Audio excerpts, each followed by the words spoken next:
because they say that buying a house is one of the biggest investments you'll ever make. So having a home inspection done, I think, is a very important. Even before I did home inspections, I never realized how important it was until I started. And then I started to see things that are hidden, right? And just realize just how important it is to have someone come in and take a look in the areas that you don't want to go in. Yeah. Most people don't want to go in their crawl space. I don't want to go into it either. I just get paid to do it. That's right. You know, so being able to go in and find the areas that need to be addressed, or the loose wire that's arcing in your panel that's going to cause a house fire at some point, you know, it's good to have those things identified before you and your family move in and find out a different way.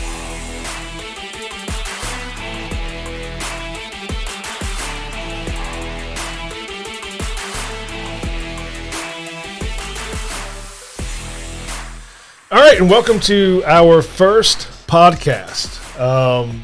This has been a year in the making, probably a little bit longer than a year, and we are finally getting it off the ground, and super excited about that. So I thought, what better person to bring along than Justin? For those that don't know, this is Justin Bailey. He is the brother of Aaron Bailey, who we merged with MPI, National Property Inspections, back in November. So I did not think Aaron would come on, so I figured the next best thing would be Justin. Right. One, because he's the brother, and then two, because he's been doing this for, 4 years? Mm-hmm. So I call him the bearded wonder anytime I introduce him to somebody because of his magnificent beard. Thank you. But I appreciate you coming. I appreciate you voluntarily coming to do this. Yeah, of course. Voluntarily. As in we're not getting paid to do? Okay. Right. So with that, tell us about yourself. How long you been doing this? You said my name and the bearded wonder. I've been doing home inspections for about 4 years. Before that, I was working at Honda on, cars, which is always fun. But the first job I ever had was commercial construction. I worked for J.E. Jamerson out of Appomattox, Virginia, which was a lot of fun. At the time, as you grow up, I was very accident prone, like a lot of kids. So there's a lot of stories of getting hurt and injured on the job site, Luckily, as I've gotten older, those have become few and far between. But now that you get older, when you get older, when you fall, you kind of stay there a little longer than when you were a kid. Yeah, so I try very hard not to get hurt anymore. We're going to see if Aaron will come on, though. I'm going to try to get him. Because as he said, he was my brother. He was running the company for MPI, and then he decided he wanted to be a quitter and not tell anybody and go move on to greener pastures. Which is ironic because he goes to the next job and hates it and then moves on to another job. So he hasn't found where he wants to be yet. That's right. But he will. Watch, he'll be back. He'll be back in the home inspection industry. But so that's pretty much it as far as that goes. How long have you been doing home inspections now? I started in 19. Okay. Yeah. All right. I'm not good at math, so I'm a count. Like 20. You're right there behind me. Yep. I enjoy what we do just because... Like, let's take Honda, for instance. I enjoyed working on motors, but going to the same building in the same four walls every single day, to me, got repetitive. And being a home inspector, you go to wherever the inspections are. So I can be in Appomattox one day or Williamsburg the next day. You see older houses. Like today, after we do this, I have a house that's 100 years old. That's going to be fun. Or you do a house that's built last year, And sometimes you can find more at the house that was just built versus the house that was almost 100 years old. It's ironic. But the versatility of what we do, I think, is the best part. Something always different. Yeah, and it's I agree with you on all of that. Until I saw 409 for gas this morning, then I kind of wish we just went to one spot and stayed for the day. But and this isn't a political show, but let Joe Rogan handle that part. That's right, but that's not going to be. That's not a permanent thing. That's just a temporary issue. But no, it's great. I enjoy being out there. I'm still.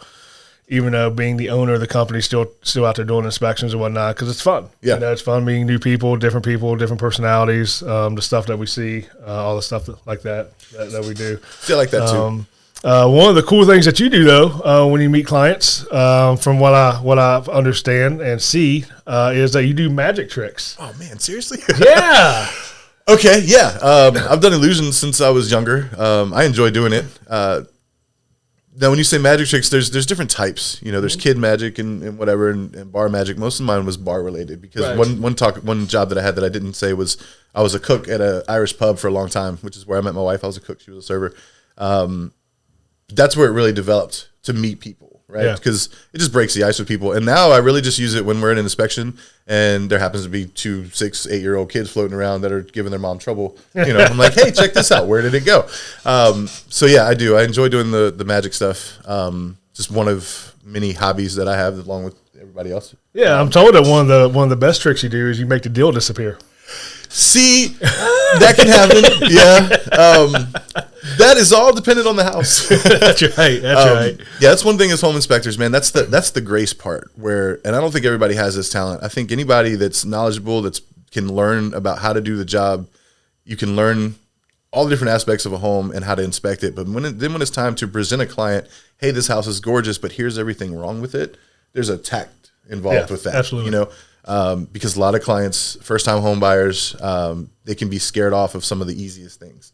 So being able to present that information in a way that doesn't scare the client or doesn't scare the realtor, I think that's the part that's takes experience. There's no book learning for that. Yeah, I always tell people, man, I don't want the way I present stuff to influence their decision. Right. We're just there to present the facts, what we find, and give them an idea of, one, the current condition of the house, and two, what it actually costs to maintain that house. Yeah.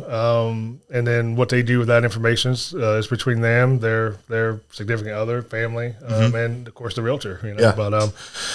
But a little bit of like I said, I didn't think Aaron would come on here, which is fine. Yeah. He's a busy guy, Yeah. But one of the things I wanted to talk about was the merging process. So Aaron called me back. Like when I first met Aaron, he kept asking me or telling me that he had a company for sale. I needed more inspectors, and he was the solution for that. Right. But it wasn't until about October when he called and said, "Hey, I really want to sell, and this is the price and whatnot." And so just think about it. And I thought about it for about 2 weeks, and then he came back and says, "Hey, I really need a decision because I've kind of got to figure out what I've got to do because I've accepted a job." And I said, "All nice. right, that sounds like Aaron." Yeah. So I said, "Yeah, I think the numbers make sense. Let's go ahead and do it." And then he said, I was thinking about January 1. That way it gave me a couple months to really get where I needed to be to do this. And he says, I was thinking like November 1. And I'm like, that's like a week and a half. Right. And he didn't care. So he's impulsive, man. Yeah. So I always asked him, leading up to it, hey, did you tell everybody? And his answer was always no. I'm going to wait until the day of, which makes sense because when you're selling a business, you don't want to give people the lead time to process and think about it because you're your own worst enemy. You start thinking about all the things that, what's going to change? Are they going to keep us? Are they going to downsize? Or you start looking at other jobs, things like that. So we came in that first Monday of November. That might have been actually the first. And we came in and he broke the news to you guys. So that was ironic, man, because like you said earlier, he is my brother, and I knew nothing about that up to almost the day of. because yes, we're family, but business is separate. Ironically, and the guy behind the camera may or may not remember this, we were talking about the possibility of him selling the business. Yeah. And I looked at Ricky and I told him, I was like, I don't think that's going to happen. If it were to happen, he would say something. Little did I know, Ricky already knew this was in process because him being the office manager and having the logistics of everything, he had to make sure he was setting up for that transition. Right? Yeah. And then a couple of days later, Aaron and I talk about it, and I'm like, oh, Ricky knew. I know he knew. Now that I look back on this conversation, he knew, but he couldn't say anything, and I respect that. But yeah, he one thing that he did that I respect, and I think everybody can respect, is he wasn't going to sell to a company that didn't have positions for everybody he had already employed. Right. And that is commendable because most people don't care about that. Yeah. And like you said, when you tell people, they get to evaluate, do I want to still do this? Maybe they don't have a position for me. Maybe I'll go work somewhere else. Because you didn't buy a company as far as you didn't want to buy tools and work vehicles, and you wanted inspectors. Right. And in order to do that, it needed to be done correctly. And I think it was done correctly as best it could be. It was a little bit of a shock to some people, like one of our other employees, Aaron. He kind of looked like deer in the headlights when the whole conversation was happening. Somebody took his puppy. Yeah. Me on the other hand, it didn't bother me too much. I think what we're doing as far as the new company, I enjoy a lot of the changes. The logo is a heck of a lot better for one thing. I know it's small, but blue's my favorite color. I can't say much about that. So I enjoy being a part of the new company and the transitions and everything that we're expanding. So we're using better technology and expanding in that area, right?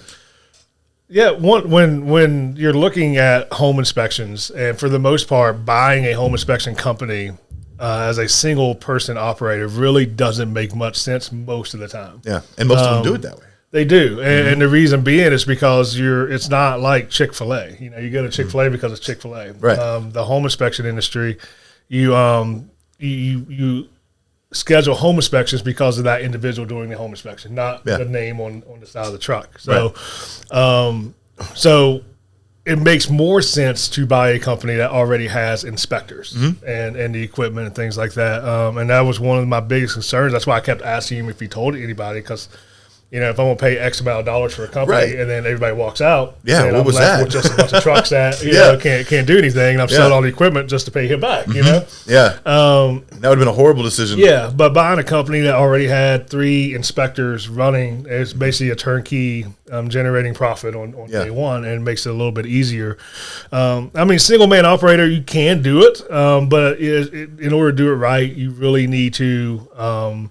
I've seen the outgoing owner spend a year to 2 years with the new owner to take them along and introduce them to the realtors and whatnot. So it's just more of it makes more sense. That book of business stays intact a little bit better. Definitely. And whatnot. So, and the fact that it's not as easy to become, I'm not saying it's super difficult, but it's not very easy to become a home inspector. Yeah. It's not like let's use Chick-fil-A for an example. You go in, you put your application in, they make sure you can say my pleasure at the intercom, and you have a job. Being a home inspector, you have to pass your test, which one is not easy. Yeah. And then the main thing is getting the ride-alongs. What is it, 25 you have to do? Something like that? If you take the 70-hour course, it's 25. That you have to ride with an experienced inspector to get these things, right? Yeah. And a lot of, especially the single-man companies, don't want to give you the ride-alongs because now you're training your competition. You know, so becoming a home inspector isn't as easy as it is to get some other jobs. And like you said, you got a company that already has 3 or 4. They've done it for a while. They know the ropes, and you can just come in, change a couple things to make it the way you want it, like as far as using thermal or drones or whatever the case may be, and moving on from there rather than trying to train a brand new person, because it's going to take time, which, as we know, time is money. Yep. And I think it was done very well in that case. Yeah, absolutely. And then once we merged, right, we got that initial conversation done, and we did a little bit of training. Some of that was switching softwares, right? MPI, or you guys use HomeGauge. I use Spector. Definitely. Bit of a learning curve. Yep. But I think I gave y'all a month to mess around with it, which I don't think anybody did, which is okay. And then December 1st, we pretty much did a whole, or I think it was like the 3rd, which was our monthly meeting. Yeah. We did a wholesale changeover. Like there was no more HomeGauge with the exception of a few. Right. So which gave no one any choice to learn this software. Yeah. So how's that been? Man, I like the software. So just like with anything, there's pros in the old software we used to use, and then with Spectora, I really enjoy Spectora. The changeover for the software was difficult because you get used to, like I'll tell realtors, that, hey, when I was talking about the merger initially, a lot of them knew that we merged, so I would tell them, hey, we just merged companies, so that doesn't change the fact that I've been a home inspector for this long, but what it does change is the way I'm putting down items in my report in the software. So sometimes it took a little longer in the beginning because I'm not really sure how to find things in the software that I would know where they are in the old software. So that would revert you to kind of just taking pictures and figuring it out later. But now that I'm getting it down, I really enjoy Spectora in comparison to what we were using, what was called HomeGauge. And that was the biggest change as far as that goes, because once you understand a software in and out, learning a new one can just be a little bit difficult, right? And that's with any company. It's not just with ours. But now that I have the software down, I enjoy it a lot. Spectora is a solid software as far as what we use. I know our office manager, Ricky, he has different opinions on it because he uses a different aspect of Spectora than we do. But as far as the home inspection part, I enjoy it very much. Well, he's leaving, so we don't care about his opinion anymore. So and that's horrible. It's so bad. I'm so mad at him for leaving. You guys may or may not know Ricky, but he got a job of something he's very excited about doing, so I can't really hate him too much because we all have that one thing we would love to do, and it's not very often you get that chance. So I hope he goes and he starts and then he hates it and comes back. That's what I hope. Right. Every day. I'm excited for him to go, man, but I'm more excited for him to be like, you know what? I don't like this job. I don't like these kids. I'm coming home. Yeah, I'm going to go back to the other kids. Right. I miss my kids. But we can't be more excited for you, man. We wish you the best. We hope you do well, and you better come back and see us too. So That's right. Have you got any positive feedback from realtors that had used you from HomeGauge to Spector? Yes. 2 that I can think of right off the bat. Justin Marks I was talking to, and the other one I can't remember the name of right this second. But and that's something I need to ask you about, and I'll ask you later. But they like the layout a lot. The one thing that they missed, that the complaint, it's not a complaint, but the one thing that one lady had mentioned was about HomeGauge. They enjoyed that there was a summary at the end that they could go in and make their repair denim off of. Yeah. And then I remembered you telling me something that I should have asked you about. There's a way for them to go in and just kind of make their own really, really fast. And once I told them that, they were very excited to learn how to do that. And I told them that there was a video on it that they could watch. Is that part in the video too? I'd have to go back. Okay. I think it is. Okay, I think the link in the realtor email goes to the features for them, which is the repair request builder. I told them I hadn't seen the video feature and things like that. Yeah, yeah. I haven't heard anything negative. That was just the only thing that she had mentioned that she missed about the old software. But I'm pretty sure once she sees that there's a way for her to do it, she'll be totally fine. Yeah. But I've heard nothing but good things about it. The new software that we're using and the layout of it.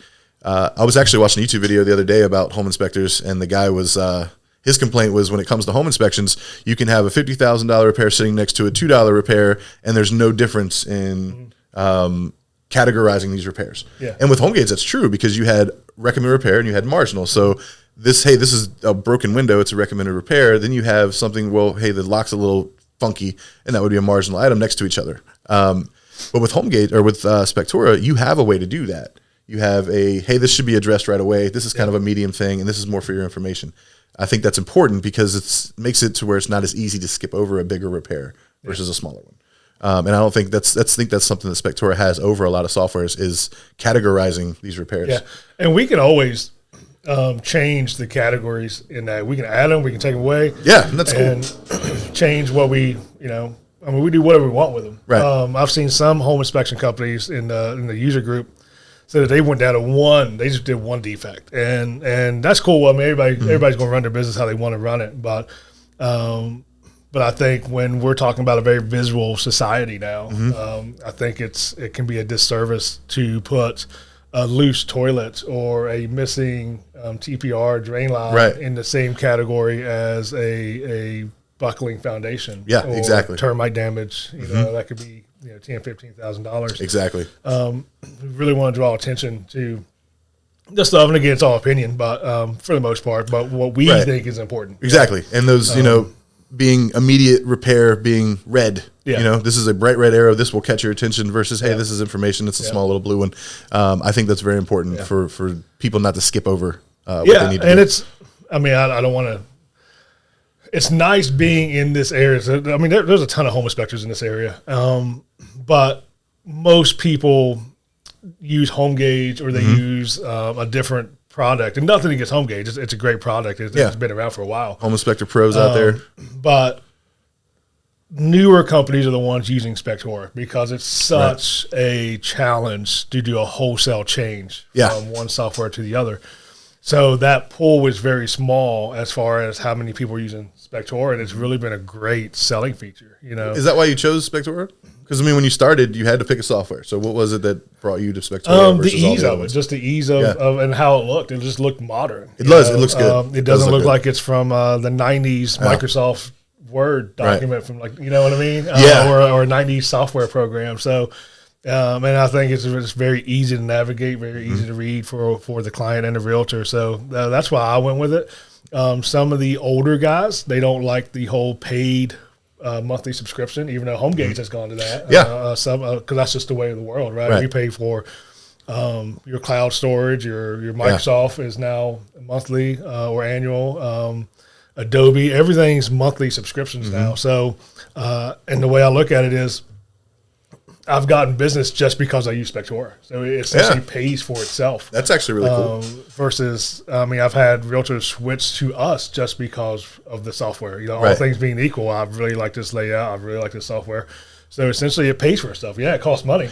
But if it's generating by itself income, then it pays for itself. And like I said, they all cost money. So if you have one that's actually people want, that's the way to go. Yeah, they're all going to a subscription-based model. Definitely. But overall, the process has been, I think fairly simple. Yeah, right? smooth. I know a lot of stress behind the scenes, with me and Ricky and whatnot, and a little bit with Sarah. They've been doing great, but obviously there's just a lot more work behind the scenes. The product was to make it as seamless as possible out there on the streets. Yeah, and I think it went really well. You know, a little bit clunky behind the scenes, which is expected, but I think it's starting to smooth out. We're starting to get where we need to be. Drone licensing and all the things, so everybody does it. Really starting to get there. So yeah, I think overall it's been a good change. We got a good outlet moving forward. Yeah, and whatnot. So what's your thoughts? What's your thoughts on the outlook and moving forward? Well, like I said, once we finally made the transition and started using the new software, the big thing for me was the technology part, because it's good for clientele and realtors to see that we're using some of the latest technology to do things and find things that you can't without it. So like with thermal imaging, being certified in thermal imaging is a good thing, even if you're not certified, as long as you know what you're looking at. Because you can find things that are hidden compared to people that don't use it, which will never see these things. Or even drones, because let's say 2-story houses. I used to climb on 2-story houses all the time, and then I had kids, so now I'm scared of heights. I don't know what that's about. But now that we have the drones, you can access these areas of the roof that you wouldn't be able to see with the binoculars. Because the minimum standard is at the ground from the binoculars. But who wants to do a minimum standard? You want to go above and beyond for your company. Well, there's even places you can't get to even when you do walk. Or that too, yeah. You're not allowed to walk on some of these roofs. Yeah. One of the things that I think is fun is going into people's houses, finding, because every house has a story to tell. It was a little weird at first. You go into houses and touch all their stuff, and you know it's weird. Yeah. But and try not to break anything or cause any damage or anything like that. I mean, you had a story that I enjoy when you went in and you were testing. What were you testing? The spa tub. And how did that go again? I got drenched. Yeah, and water went everywhere. Yeah, right. It was great because you push a button and you know. One of the things with spa tubs, for people you may not know, when you go to test a spa tub, make sure your jets are pointed down, because if not, you're going to end up like Sid, who walks out covered in water, and everybody looks at him, he looks at them, and without hesitation, your jets work, and just keep on rolling. And I thought that was hilarious. And I've done some similar things where you accidentally break stuff or fall out of an attic. You know, those things are fun. Yes. Workman's comp's not a thing, so you got to be. I mean, it is, but you got to be very, very careful in people's houses because you're in unknown territory. Yeah, we do have workman's comp. Just remember, I went with the lowest bidder. So. Yeah, right, exactly. So stay home. yeah. But it is. There's dangers in some of these houses, like not modern ones, but you go into houses that haven't been lived in 20 years. You don't know if. And I did this not long ago. I stepped on a part of a deck that gave way. I have a picture of it. You know, so in my comment was watch out for booby traps because we've done new construction where we've seen the trusses were split in two. Yeah. And they're getting ready to drywall over it. And imagine walking through that attic on, 3 years from now, 4 years from 5 years from now, and you step on that truss.